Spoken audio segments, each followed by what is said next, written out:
Name drop real quick. Shout out to Rigo. This is my coworker that I always go to just talk about random life shit. Shout out to him. I'm always saying coworker. His name is Rigo, so shout out to you if you're watching. But I went up to him today and I pointed out how it really sucks to be in between. It really sucks to be like real stagnant when it comes to just your position in life. It's far more enjoyable to be just falling down like this pit of just fucking depression, of just constant left and right, just people just shit testing you, to car breaking down, to not having enough money, to just things left and right just popping up. Or on the other end, things are just going great. Of course, things are going great, no issue there.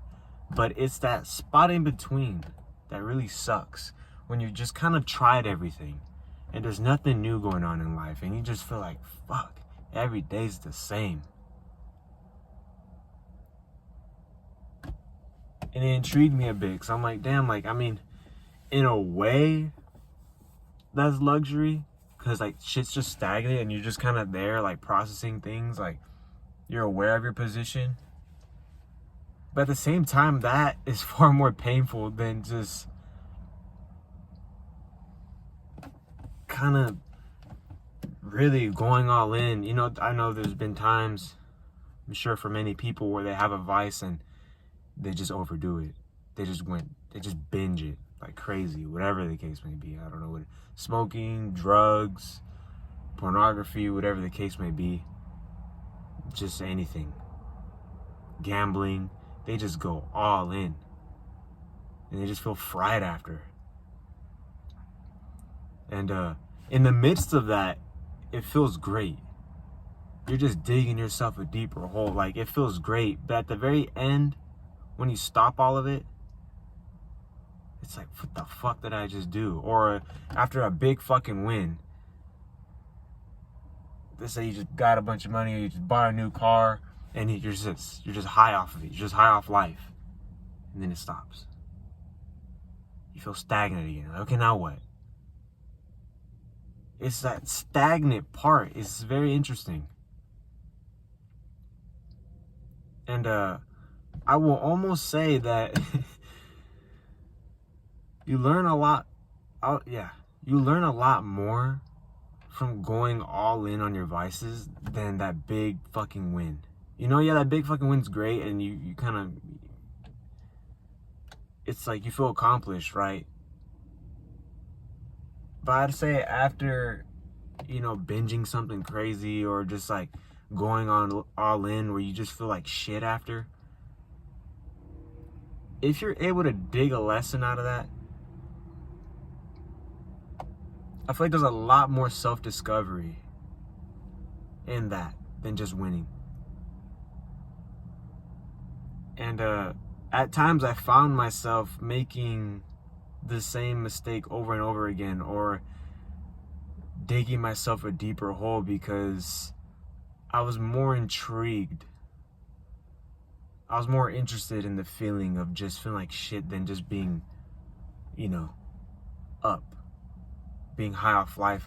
Of course that's great, but I feel like I was able to relate more to people once I dug myself out of that hole that I dug myself, if that makes sense. Like,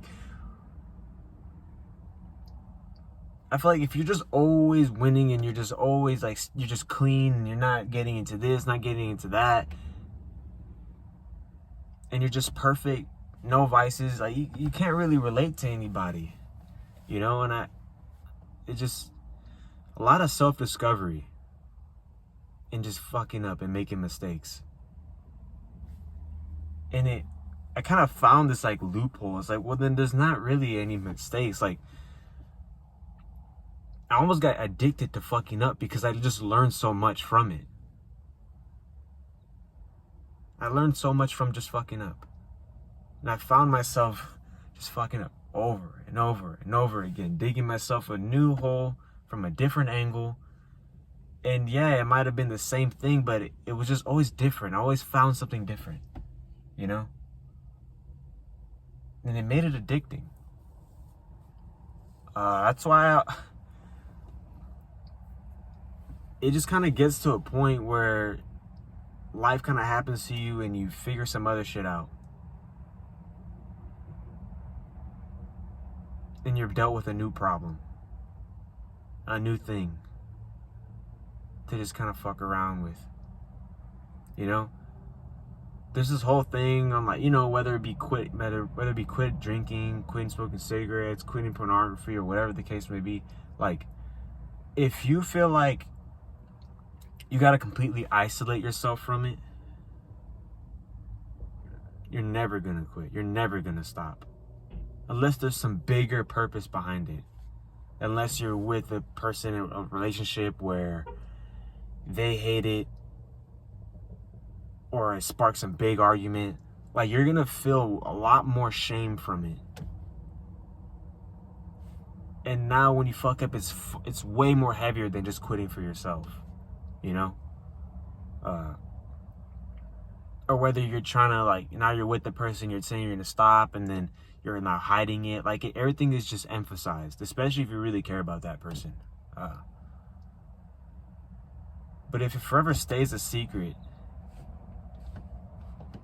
then it's gonna be this constant battle. I noticed that when I was, like, hiding something from somebody, like a battle that I was going through, like, alone,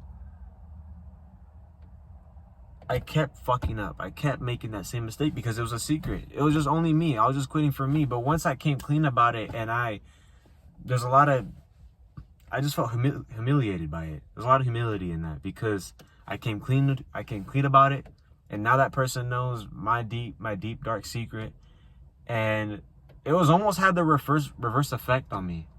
Especially if the person, like, even regardless of how the other person takes it, the fact that you come clean and you've let out something that you've been hiding for a while, you'll gain a lot more confidence from doing that than just being the perfect person. From just having zero vices. I'll tell you, there has been a time where I had zero vice. I was clean, super clean. I was more in a scarcity kind of preserving mindset. And there wasn't much confidence in that because I was like, okay, I can't look at this. I can't hang out with these people because then I might start doing this and this and that. In comparison to now, like, let's just say if I fuck up, I come clean about it. Now it's a difference if you keep making that same mistake, and, you know, and if you,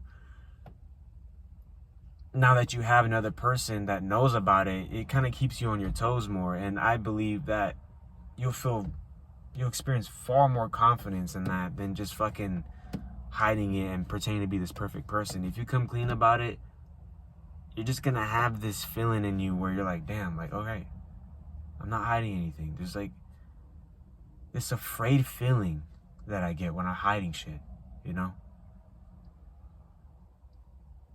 And, like, people who say they're gonna, like, quit cigarettes or any vice they have, if they have to, like, they gotta isolate themselves from it, they're never gonna quit. You know? It gets to a point where life just kind of gives you shit, and that's the way you quit. Life just kind of happens to you, and it just kind of kicks the rest of that shit out. You can't just quit on demand. When life just kind of has you quit, whether you get it, whether you have a kid, or whether just shit changes, you move out, move somewhere, the environment's different, it kind of just kicks shit out. Little habits that you had, you no longer have because just shit just switched up on you. You know, you isolating yourself from it. Oh, I can't look at I can't. This is like chicks, you're battling lust and I can't look at their ass, or fucking, if you're trying to stop smoking cigarettes. Oh, I can't see a cigarette, I can't smell a cigarette, I'm gonna get the urge. Then you're gonna end up smoking. You're gonna end up doing some bullshit if you feel like you gotta